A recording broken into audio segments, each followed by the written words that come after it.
Version control is not commonly used in development. In this video, I'll give you a brief introduction and a short demo for how to use Git to do version control with the Vitis IDE.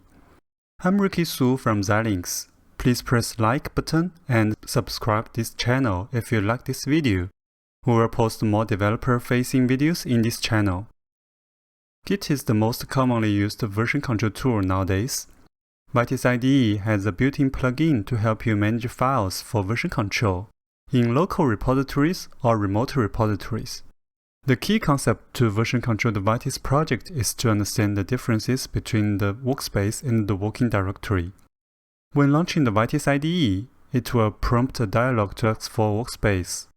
Workspace is the directory that the Vitis IDE saves temporary files, such as plugin metadata and log files. These temporary files can be regenerated. The working directory is to hold the Vitis design files, such as source files, project files, build results, and run configurations. In the version control practice, we only need to check in design source files. Anything that can be regenerated is not needed. So the working directory is the target directory for version control.